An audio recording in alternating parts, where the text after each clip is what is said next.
So today's topic, we're going to be talking about marginalization, and here's the sign I'm going to be using for that. So that marginalization within the sign language interpreting perspective specifically, and I just want to see where the deaf perspective is. So show of hands, how many people here are deaf? And that right there is what I mean when I'm talking about this topic.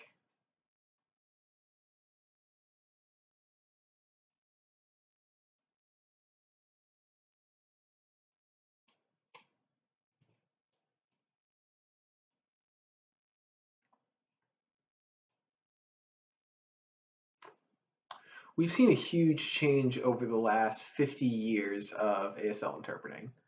We set up RID, we set up different organizations related to interpreting, and as we've established more and more and grown over the years, it's been really awesome to see and to see how long we've come.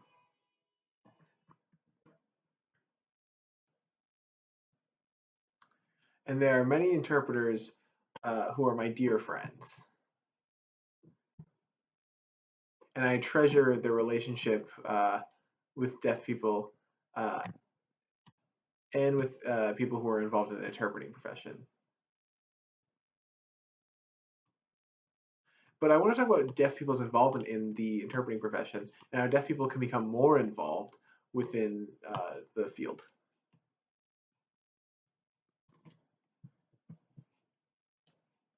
As you can see from this audience, there are not enough deaf people. There simply isn't. And we need to start welcoming more deaf people and inviting them to be part of the discussion. In the last 50 years, we've seen more and more deaf participation. However, or actually, we've seen a decrease in deaf participation. And we've seen that they're underrepresented in a lot of aspects of the industry of interpreting. And I want to talk about how we can try to change that. So some of the positives of changing in the last 50 years, I can't see her hand when she's not involved with deaf people in that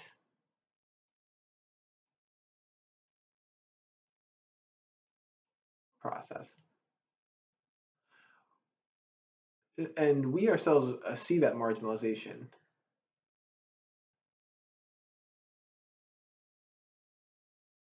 And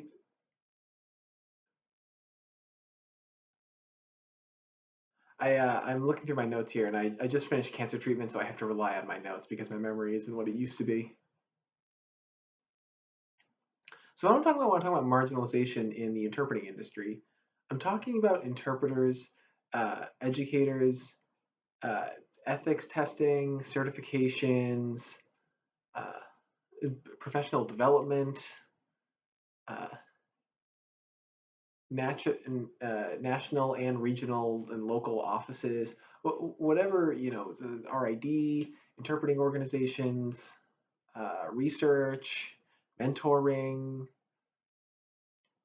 uh, interpreting services, uh, interpreting agencies,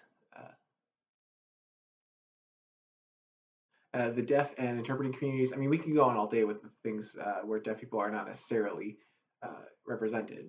There are many, many different ways that this manifests itself. And it's because we're not including deaf people enough. And we benefit from, and the deaf benefit from their perspective and inclusion.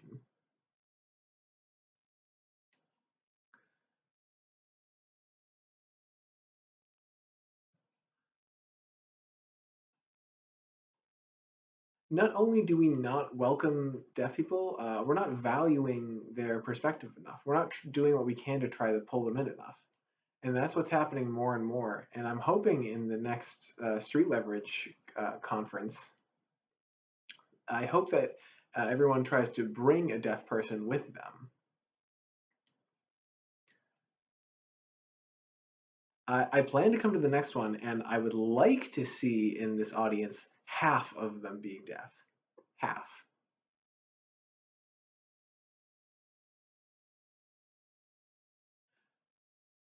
not all of you are hearing interpreters, but I just want to see the deaf be involved as well, and maybe new deaf people can become involved as well, and there'll be better communal relations, and I think it'll help improve the street leverage conference because all of us would benefit from that.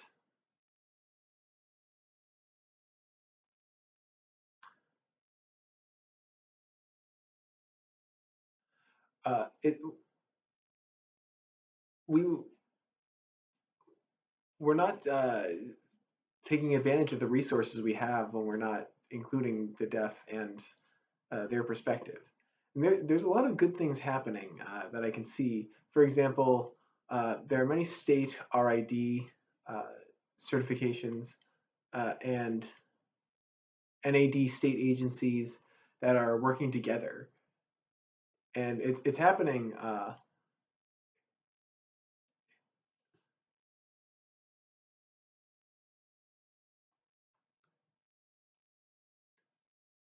So I think that that sort of communal sharing that's happening, um, it's starting to pop up, but uh, we need to start talking about what we can learn and share and copy from each other to improve on our efforts.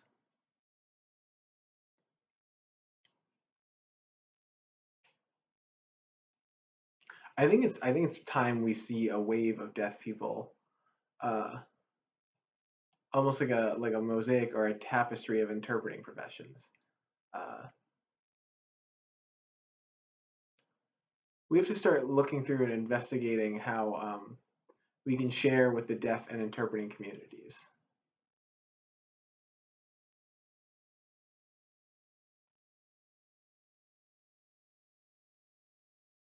And that includes niche groups as well who are involved in the community. I think that would be really important as well.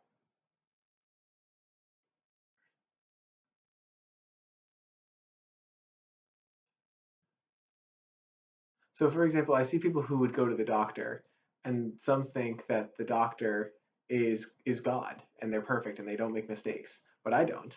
I look at them and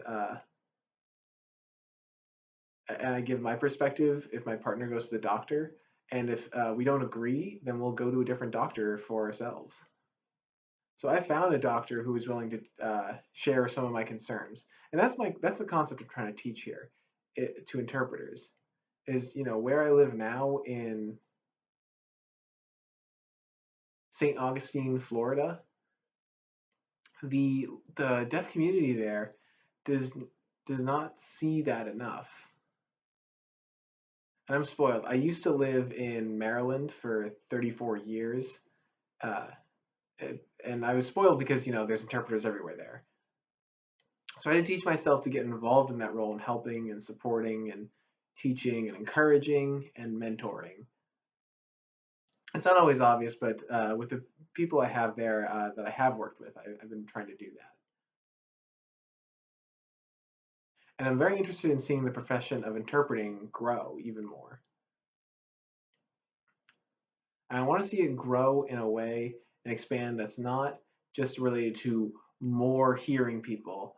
I want there to be more deaf people because their viewpoints on what they can contribute to interpreting and their perspective, I think would help the field of interpreting tremendously.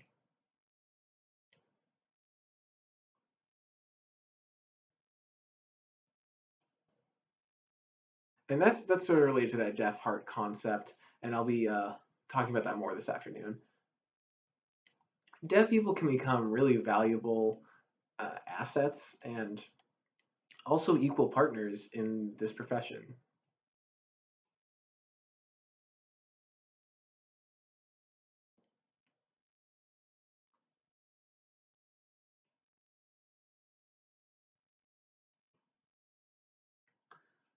For the hearing only mindset,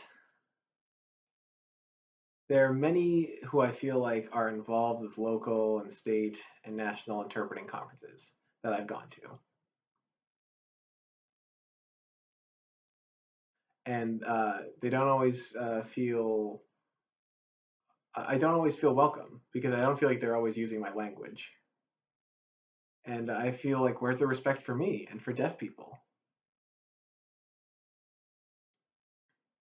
I feel like an outcast in my own community sometimes. And that's definitely not a good feeling to have. So I look at the presenters and the speakers, the interpreters. There's, a translator over there and then the speaker way over here.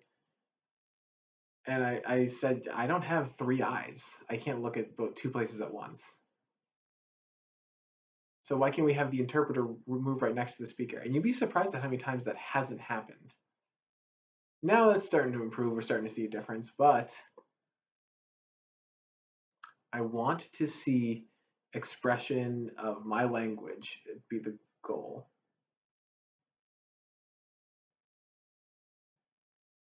And I want to feel like I can express my viewpoint. And that kind of conference and meeting, or whatever you want to call it,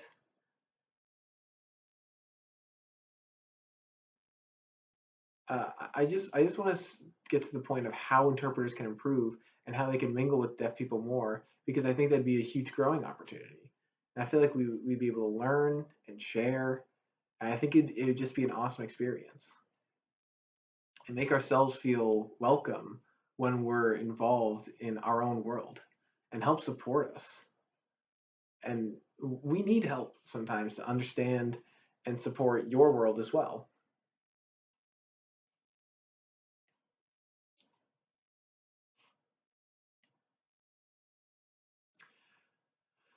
From the behavior of people talking with their mouth, you're teaching new and existing interpreters, uh, that's what the common practice is,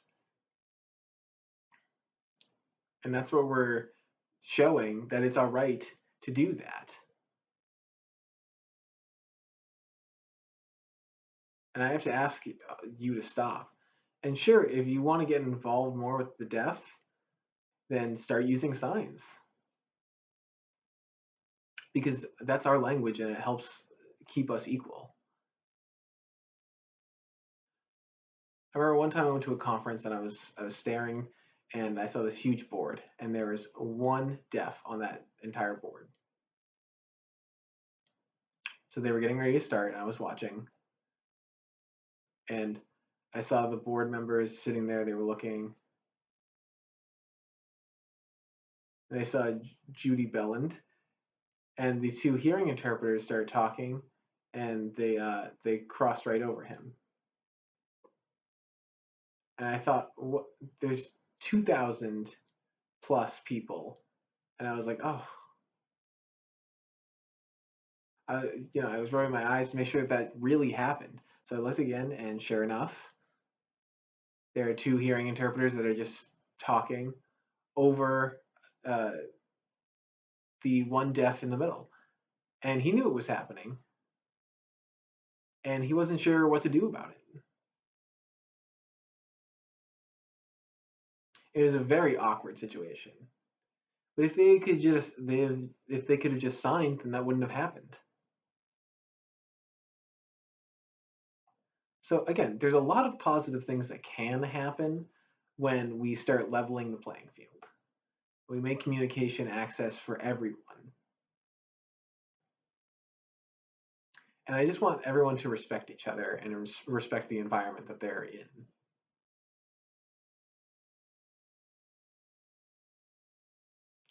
The economy of our culture. I just want to stand that money uh, talks. And how much time do we have left? By the way, 5 minutes. Okay.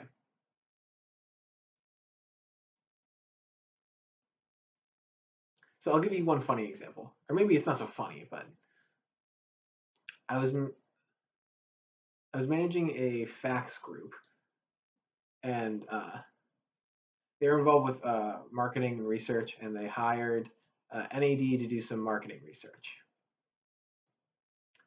So I went to all these different focus groups, and one focus group, there was a deaf person there. He was a hard of hearing person, so I welcomed him. I welcomed him to the interpreter. I introduced them, and he was looking at his mouth while I was signing. and that's normal for a hard of hearing person who needs a little bit of sight help. So I was going through that focus group, giving my presentation, and the company higher ups were there, and they weren't interested in this particular researcher. So that one interpreter, she's signing, she's doing her thing, but she's voicing for him, and she has a very professional attire and language. And the male interpreter is sitting there, is just kind of like signing in a little box. And so what was I doing? I was just sitting there taking notes and passing them along to people.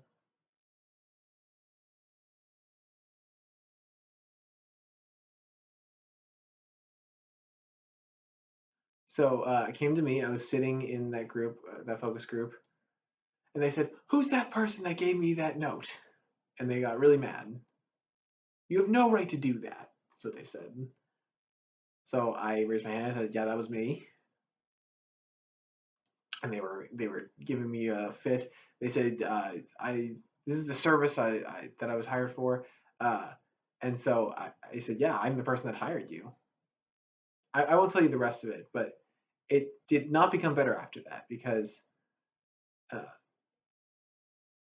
the agency that I hired from, they took our feedback into consideration. Is what they told me. That means it's not the first time that it's happened. It's at least the second. And this was a big interpreting agency. And I won't name names or anything, but that gives you the idea. And someone in the crowd is saying, "Oh, they want me to give the name," but no, no, no, no. I want to stay on the positive. So anyway,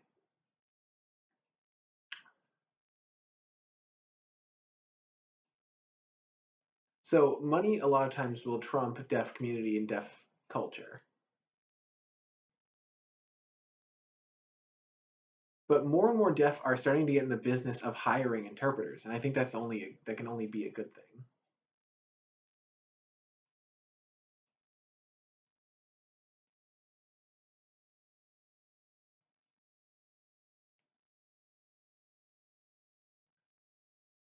So this afternoon's workshop, I want to talk about different ways that we can try to transform the interpreting profession, starting with the individual. And hopefully we can progress to the organizational level from there. We have to change this paradigm. But the real question is, how do we get more deaf people involved? And how do we increase the number of deaf people in the profession and not start marginalizing them? And from there, I think a lot of lofty goals that we've been reaching for will be a lot more attainable. And I think it'll be really positive going forward. And I think the interpreting and deaf community have a lot of harmony that needs to happen. And I know there's a lot of things that are important for that need to happen for that to continue. And I don't want that to stop.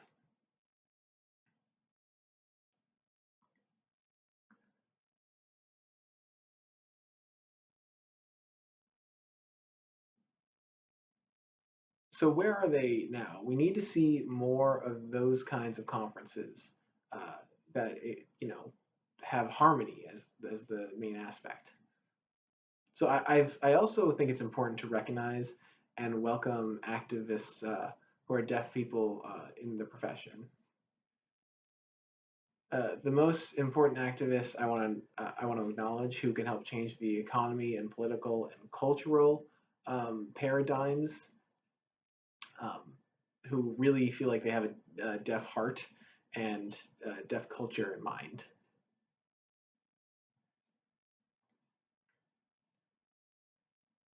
So without this paradigm changing, we in the interpreting profession are not being true to our original reason as to why interpreting was set up.